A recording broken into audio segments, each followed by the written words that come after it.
Technology is evolving. AI is transforming the future. Learn complete career-focused courses for free. Welcome to SP Learning Labs. You're watching the Cloud Computing course. Welcome to our Advanced Cloud Lab. Hello everyone, welcome back to SP Learning Labs Cloud Computing. In the previous video, we learned how internet communication works. We discussed IP addresses and DNS. We understood HTTP and HTTPS. We explored load balancing. And we learned about VPCs and subnets. Most importantly, we understood how cloud systems communicate across the internet. Now it's time to move deeper into cloud computing and understand the physical and virtual infrastructure that powers cloud platforms. In this video, we will see how virtualization made modern cloud computing possible. Let's get started. By the end of this video, you will understand what cloud infrastructure is. You will learn how data centers work. We will explore cloud regions and availability zones. You will understand virtualization technology. And we will discuss hypervisors and virtual machines.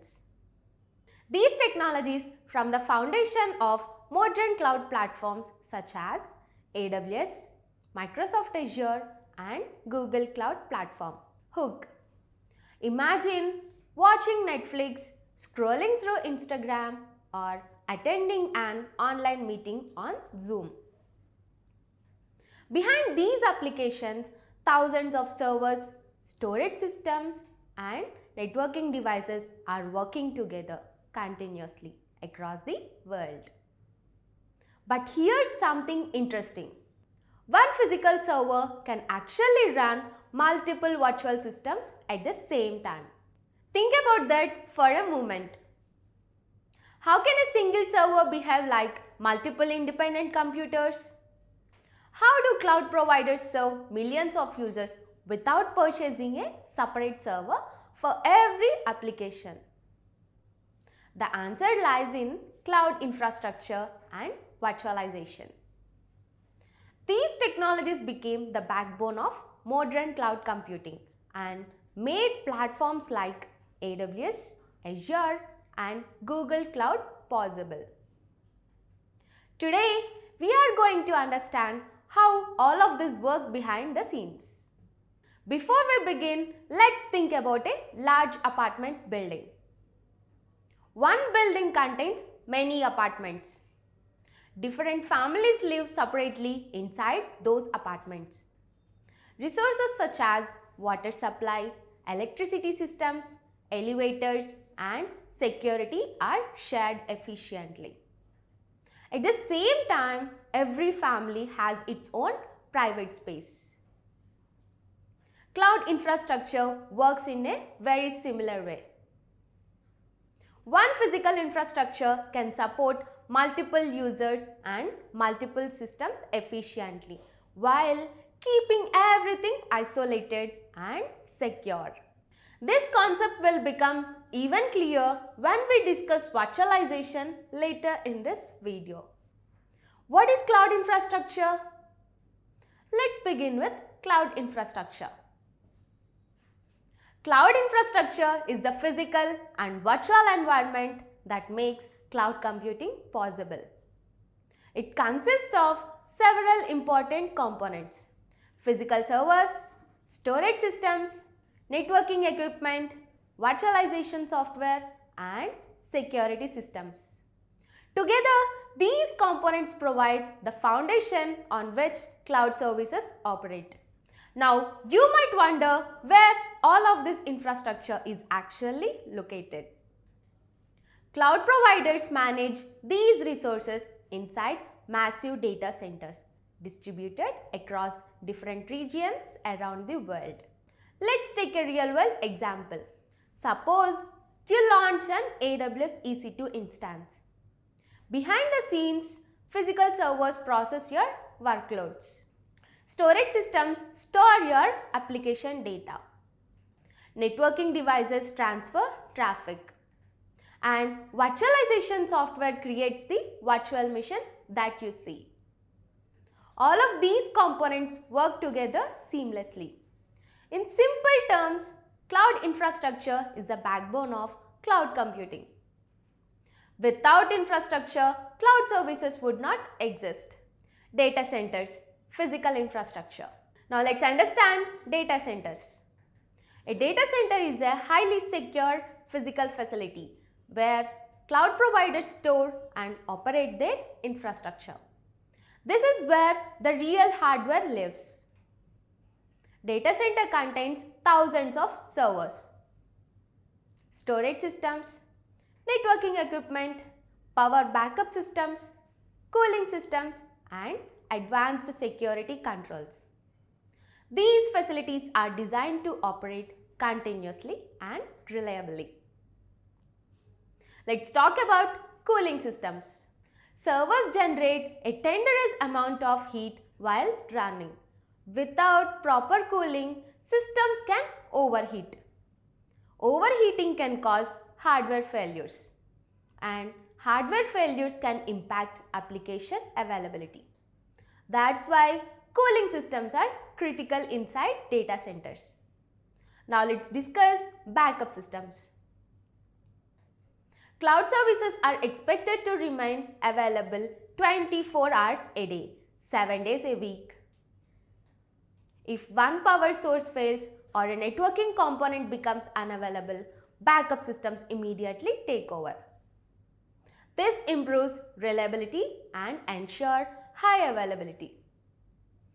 For example, AWS data centers use redundant power systems, backup networking infrastructure, and multiple layers of physical security. These measures help ensure services remain available around the clock. The important thing is to remember is this: cloud computing feels virtual, but it runs on real physical infrastructure inside highly secure data centers. Quick question for you. Before learning cloud computing, did you think cloud services worked without physical servers? Was your answer yes or no? Comment below and let us know. And if these concepts are becoming easier to understand, don't forget to hit the like button. Let's move on to cloud regions. A region is a geographical location where a cloud provider operates infrastructure and data centers. Examples include Mumbai, US East, Europe, Singapore. Regions play an important role in cloud architecture. Why? Because deploying applications closer to users provide several advantages. Users experience faster access, networking latency is reduced, application performance improves, and organizations can meet compliance and data residency requirements. Let's take a real-world example. An Indian company serving Indian customers may choose the Mumbai region because the infrastructure is physically closer to users. Requests are processed faster and the user experience improves. In simple terms, a region is a cloud location within a specific geographical area. Availability zones. Now let's understand availability zones. It's commonly known as AZs. Each cloud region consists of multiple availability zones. An availability zone consists of one or more data centers within an independent power, cooling, and networking infrastructure. Each availability zone has its own power systems, its own networking infrastructure, and operates independently from other availability zones. Why is this important? Because failures can happen. A hardware issue or a networking problem. If one availability zone becomes unavailable, other availability zones continue running. This helps application remain available even during failures. For example, imagine an application deployed across two availability zones. If one data center experiences a problem, the second availability zone continues serving users. The application remains available without interruption. Think of a hospital with backup generators.